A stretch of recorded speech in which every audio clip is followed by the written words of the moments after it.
ഞാൻ സുരാജന്റെ കൂടെ ആദ്യമായിട്ട് ചെയ്യുന്നത്. സുരാജന്റെ കൂടെ ഞാൻ ഇത് റോൾ മോഡൽസ് ഒക്കെ ചെയ്തിട്ടുണ്ട്. പക്ഷേ സുരാജന്റെ കൂടെ ആദ്യമായിട്ടാണ് ഒരു മുഴുനീള സിനിമയിൽ ഒരു നല്ല രസമുള്ള കഥാപാത്രം ഒരേപോലെ ചെയ്യുന്നത്.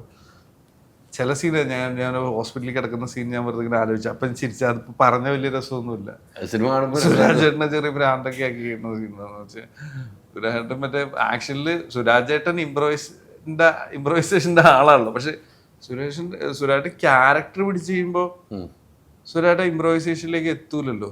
അപ്പം മറ്റേ ഓപ്പോസിറ്റ് നിൽക്കണവന് എന്തും ചെയ്യാമെന്നുള്ള ലൈസൻസ് കിട്ടിയിരിക്കുന്നവനാന്ന് പറയുമ്പോൾ ഞാനിവിടുന്ന് അനങ്ങാനും പറ്റുന്നില്ല. മറ്റേ ഫ്രണ്ട്സിലെ മുകേഷ് ചേട്ടന്റെ അവസ്ഥ എന്നൊക്കെ പറയില്ലേ, ആ സിറ്റുവേഷനിലേക്ക് ഇടയ്ക്ക് സുരാജേട്ടൻ വന്നിട്ടുണ്ട്.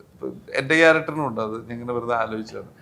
സുരാജനൊക്കെ ഒരു സീനിൽ വന്നിട്ട് എന്താ പറയാ, അത് ട്രെയിലറിൽ കാണിക്കുന്നുണ്ട്, നിനക്ക് കൂടോത്ര ഭാഷയോടാ അട്ടി ഒക്കെ ചോദിക്കുന്ന സാധനല്ലേ. അപ്പൊ ആദ്യം വന്ന് ചോദിച്ചു ഞാനും എനിക്കങ്ങനെ ഒന്നും ചെയ്യാൻ പറ്റില്ല. ഈ പറഞ്ഞ പോലെ ഞാൻ ആ സമയത്ത് മറ്റേ എന്റെ ക്യാരക്ടറിന് ഇത് ചെയ്യാൻ പറ്റില്ല. പക്ഷെ ഫ്ലോയിലായി കഴിഞ്ഞപ്പോ എല്ലാവരും ഭയങ്കര രസമുണ്ട്. സുരാട്ടൻ ചെയ്യുന്നതനുസരിച്ച് ഞാൻ ചെയ്യുന്നു. കുറച്ച് കഴിഞ്ഞാൽ എല്ലാവരും അടിപൊളി എന്ന് പറഞ്ഞു. അത് കുറച്ച് കഴിഞ്ഞു. പക്ഷെ ഇയാളിപ്പോ എന്തിനാ ഇങ്ങനെ കാണിച്ചത്? അതാണ് പുള്ളിയുടെ ഒക്കെ കൂടെ നിന്ന് അഭിനയിച്ച് നമ്മളാ പതുക്കെ എനർജിയിലേക്ക് കയറി പോകും.